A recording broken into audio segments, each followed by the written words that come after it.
Thank you for watching, liking, commenting, sharing, and subscribing right now. We had a set of encyclopedias when we were growing up. I think I've mentioned that before. They were old even when I was a kid.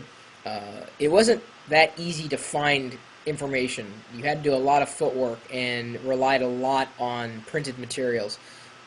Seems like a mildly antiquated way of getting data. Now, well, it's all about the internet and the connectivity of data storage centers all across the world. It says, hey Chris, this is a top 5 list submitted by James. He's got the top 5 ways to find information. He's known as James L. in the chat room at live.pirillo.com. I'm in the 8th grade, entering into high school next year in NYC. I really find all your videos interesting and helpful. Recently, doing a project for school, I've decided to compose a top 5 list of ways to find information. I feel that these may help anyone who's looking for information, isn't that everyone? And the community at large. Because of the rapid influx of top 5 tips I saw you were receiving, I decided to make my own, in no particular order. Number 1, Google it. Google has become undoubtedly the world's largest and most comprehensive search engine. Although Yahoo may have a really cool voice when you click the exclamation point, that's not a reason to use that particular search engine. However, if for any reason you find any search engine better than Google, use it. All in all, you should make your primary way of searching for information in the search engine.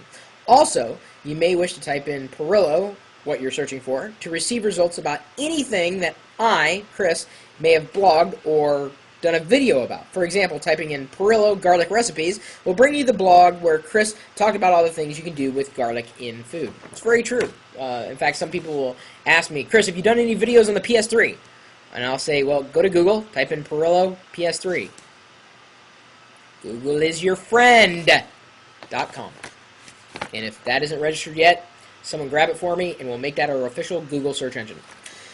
Number 2, sign up for an internet question answer site like, Yahoo Answers or AnswerBag or MeFi, whatever the community happens to be. Find a QA site that, fits the way you like to deal with a community in terms of asking questions and answering them. There are sites in which you post questions and other people in the community answer the question based on their own personal knowledge or research they may have done, especially for you. These sites can have your question answered in less than 30 seconds. But be warned, these sites can become very addicting when answering and asking questions. Number 3, ask the community at live.pirillo.com. People are always around, 24/7, 366 in a leap year's case, talking and asking questions. Don't be afraid to dive in and ask any one of us a question at all. Who knows? That one person in chat may have the answer you've been looking for a while but can never find out. Asking our community and joining in our conversations is always fun, and you just might be able to find an answer. However, don't just ask questions, answer them too. Get back to the community and make ours a more pleasurable one with your input.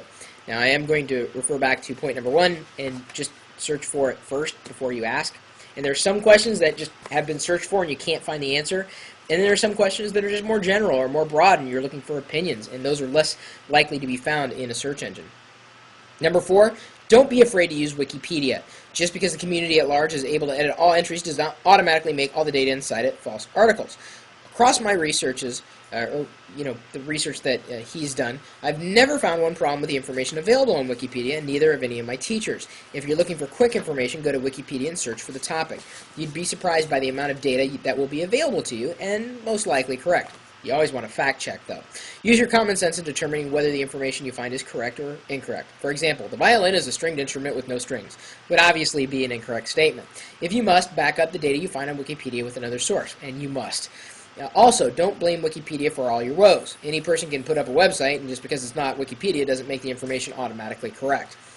Number 5, if all else fails, or even if all else succeeds, go to your local library. Libraries have a vast amount of information available for free that you could use for research. Also, if it's a formal project, either school or occupational, many people prefer published documentation to the unpublished information. But of course, how do you define published? Librarians are kind people who are willing to direct you in the direction of information you're looking for.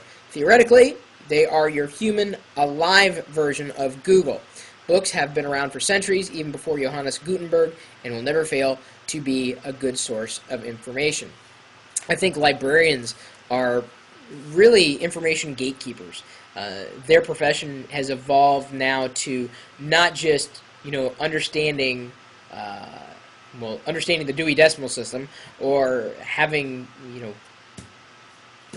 rule over all things periodical, but really knowing where to find information. They can help you find the things you're looking for, and if they can't, well, maybe they need to go back to school and re-libraryfy themselves. Libraryfy? If it's not a word on Wikipedia, I'm sure it will be by the time you watch this video. No matter, it's good for you to practice your Google foo. Learn how to search, learn how to research. It will serve you well throughout your life. And to tell you the truth, I know 14-year-olds who have a better ability to find things on the internet than 28-year-olds. So age doesn't matter. It's all about what's up here.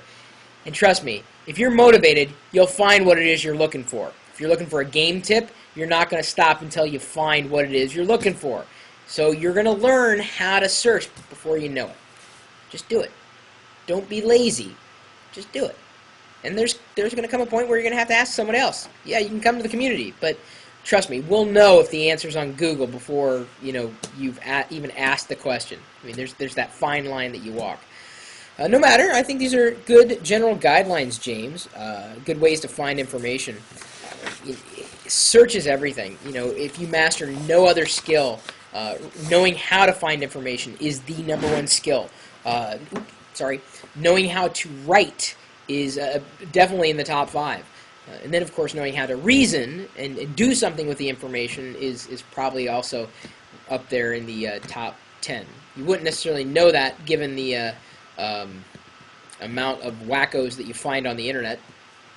No matter, I don't think James was a wacko. Thanks again for the top 5 list of ways to find information. My email address is chris@pirillo.com. You don't have to Google for that.